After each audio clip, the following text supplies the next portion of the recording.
1. The Treaty of Fire and Stars. For a century, the vile Dominion and the human confederacy had waged endless war across the Orion Reach. Worlds burned, fleets vanished, an entire species vanished in the crossfire. Then came the unthinkable solution, a marriage alliance. Princess Arenya Vial, heir to the Dominion, would wed Commander Ethan Cross, the human war hero who had nearly destroyed her father's flagship fleet. The wedding was meant to symbolize unity. To her people, it was humiliation. To his, it was a victory disguised as diplomacy. When Serenia first saw Ethan, she expected arrogance.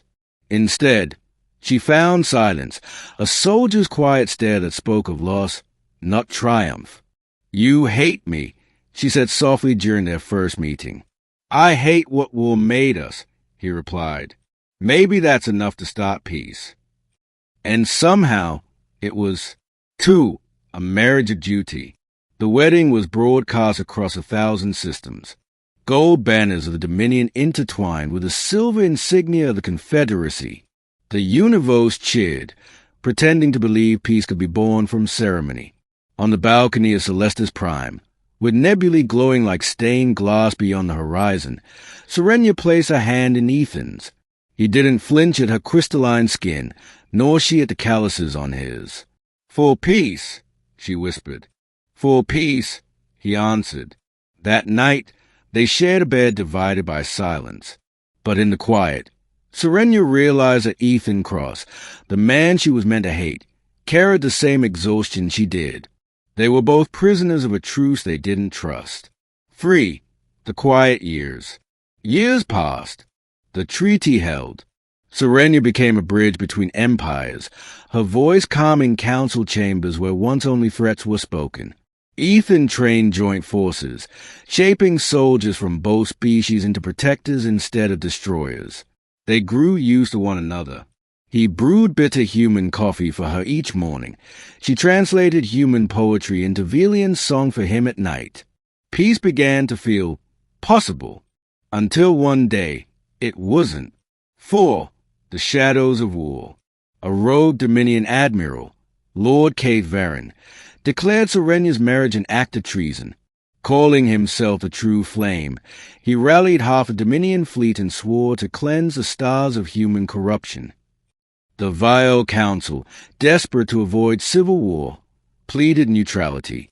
The Confederacy mobilized anyway. Within days, Cater's armada descended upon Aurelian, the border world Serenia and Ethan called home. Bombardment lit the sky like dawn made of fire. The palace trembled, and Ethan, for the first time in years, donned his old armor. 5. The human weapon. Serenia tried to stop him. "You're a diplomat now." "I'm a soldier first," he said, fastening his gauntlet.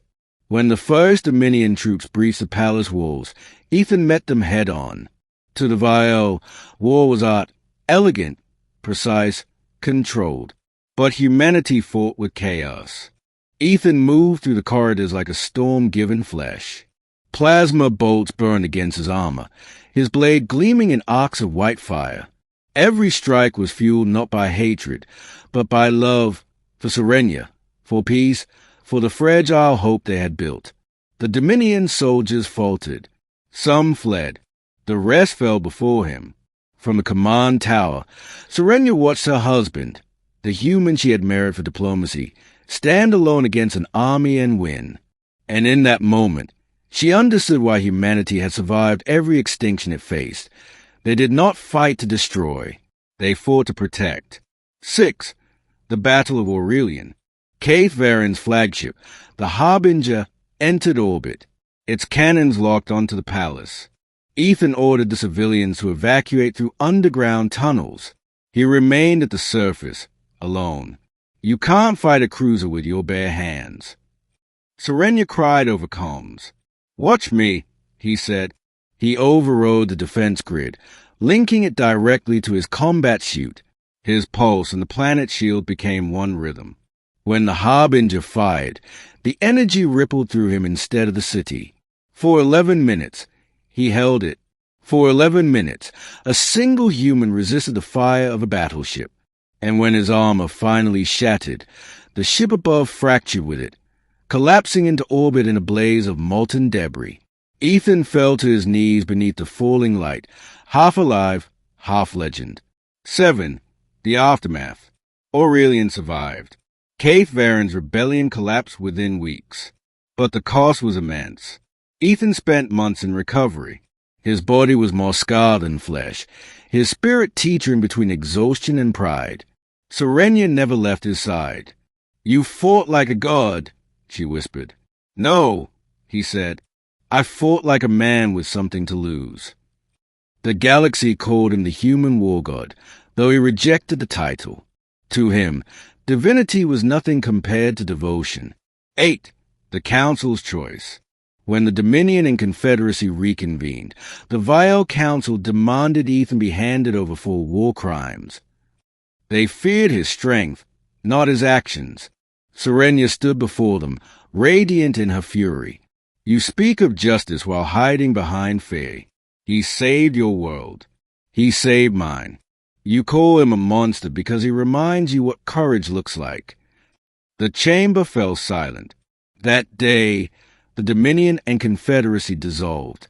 In their place, a new order was born, the Aurelian Accord, led jointly by Serenia and Ethan, whose love had become the foundation of peace. 9. The price of peace. Peace endured for decades.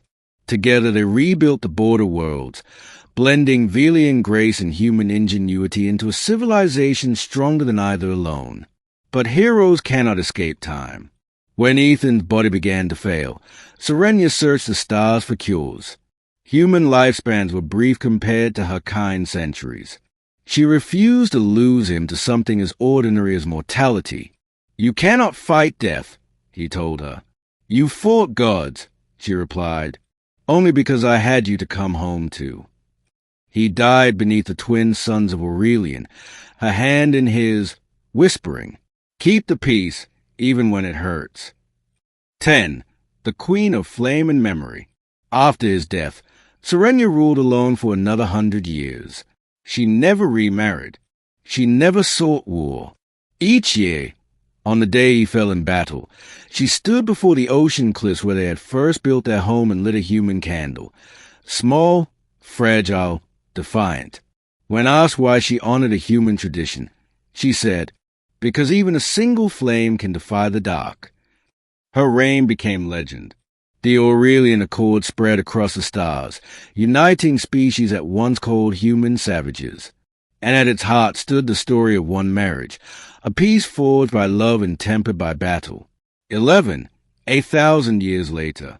In the far future, explorers from the Accord discovered a monument deep beneath Aurelian sands. Two figures stood carved from stone, a human in armor, a vile princess with a hand on his heart. Beneath them, an inscription in both languages read, "She married him for peace. He fought for her like a god of war." Together, they made the stars remember love. The explorers didn't know if the story was real. But when they touched the monument, the air seemed to hum, like the heartbeat of a world that once watched a human defy the impossible. 12. Legacy of the Flame. Even now, the Accord celebrates the day of the human flame, not to glorify battle, but to remember courage born from compassion. Children are told, peace is not the absence of war. It is the presence of someone worth fighting for. And across the stars, candles burn, one for the princess who sought peace, and one for the human who taught her what it truly meant.